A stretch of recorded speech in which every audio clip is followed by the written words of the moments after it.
part of my excitement for Max for Live, but this actually is one of the other things that I was extremely excited about the possibility of making, which is a clipstep sequencer, right? So basically, gs.clipstep is for sequencing MIDI within clips, within live clips. Takes a little bit of doing, but it's been a fun probably about a month's worth of work. When you first load up ClipStep, right, you'll notice a few things. One, it's a MIDI effect, so you have to actually put it on a MIDI track. That's because there has to be at least one MIDI track for this to actually be useful. It doesn't matter which MIDI track you put it on, but you definitely do, want to be aware of that. If you're wondering why it won't go on any of these, it's just because it's a MIDI effect. After you load it up, you just want to click on manual configuration or auto config or autofocus. Thanks to Miraflare for that abstraction. Then you want to pick your size, right? And then you want to go ahead and click the big button. After that, you should have your LED sort of indicating that everything's working. Maybe other LEDs will be on. Your prefix automatically was shot over there, I believe, when I dropped that in. All right, and now we're ready to go. So once you've done all this, usually it's best bet to actually open up this heads-up display. Before I switch away from this view, I'm going to do something. I'm going to actually map this MIDI or this fader, right? So that I can't do that. I wanted to show, but instead I will use one on my keyboard. All right. So now got my MIDI going, right? It's important to note that I mapped it here, not in the heads-up display. If I try to map in the heads-up display, nothing really will happen, right? This will change, but this fader won't. All right. So again, I'm going to open that up. I'm going to double click on my clips and I can see that. All right. So now I have my clip there. And I can see that everything, seems fine except I don't have notes. Right. Well, no matter what configuration you choose in terms of width and height, the bottom row of your grid is actually going to be used for functions. Right? That means that everything above that bottom row is used for notes. So these first four, the first four buttons in your function row actually are arrows when this light is on or this light is on.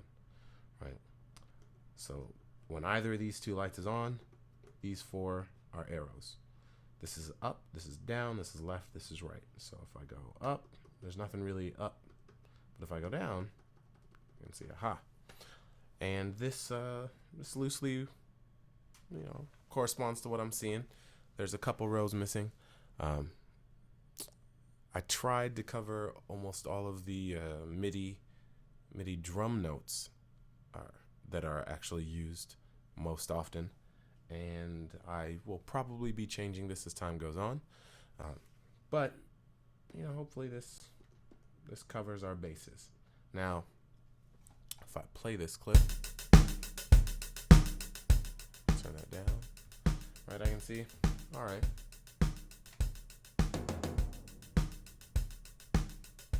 And now, if I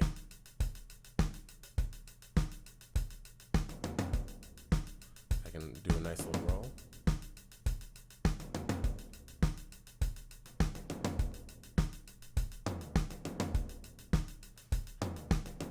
Right. So that's pretty straightforward, right?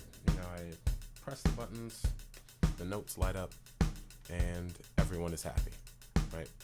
Except, well, I can only see half of what I can see on the screen right now.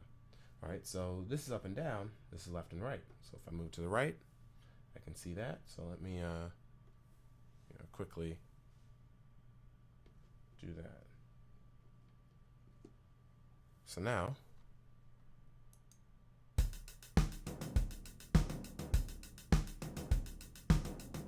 All right. So again, very straightforward, hopefully. You know, with this button on, we're moving around in the clip. If we're moving around the clip, up, down, left, right, that all makes sense, right? So if I move up, right, let's say I'm tired of, basically being greeted by an empty screen when I know there are notes. I can press this folding button, which is the lower right-hand corner when this button is on or this button is on, right? And basically now I'm only looking at what is used, right? Now, an important thing to actually note about this is that if I get rid of the last note in a row, it gets folded away, right? So be careful of that. The easy and obvious fix for that is to turn off folding before you're about to, do that if you want to add another note back in, right? Now, as I've been doing all of this, my heads-up display has been showing me the last note that I've hit, the top note being displayed, right? The width and the begin, I'll explain those in a minute. And it's been showing me that I'm in track and scene 1. I'm going to change this. It's 0 indexed right now, but that's easy enough to change, and most people don't think in 0 indexing. All right, so if I press the 6th button in the bottom row, I can now move around in the set as opposed to the clip, right? So if I press down, I move to the scene below, and now over here I'm seeing that there are 0 measures in the current clip, and that's actually because there is no clip, right? 0 indexing means that, scene 3 is actually scene 4, and in scene 4 I have no clip. Right, so I can press down one more time just to clearly illustrate. If I go back up, all right, well, now I have a clip. If I change this width, if I change the length of my clip, right, and then sort of move around in my clip, I can see, move around in my clip, I see I have 2 measures now. All right, and if I change back, right, now with 2 measures, if I press left and right, let me press right once, and now I can't go right anymore. That's because I'm looking at half of a measure, right? So since there are 2 measures, I have 4 screens worth of information. So I press 1, 2, 3. All right, there you go. That's all 4, right? We'll get to changing that in a moment. This is moving around in the set again.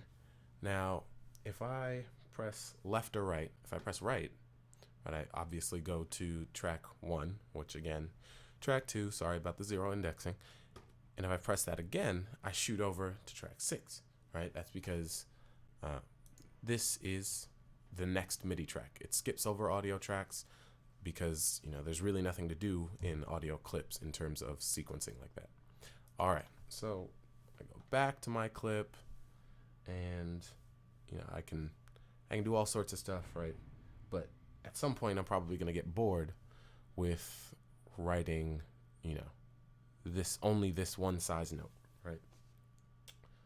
So if I press the 7th button here, I actually get one more light over here. Or if this is on, I don't get another light. But basically what this is indicating is that I have this particular size chosen for my screen width.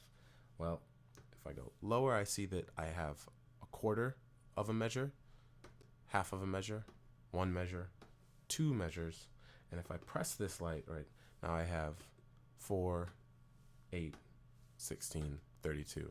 That should enable you to drop, put down beats, put, 1 every 4 beats, and then fill in, so you can quickly get a groove going.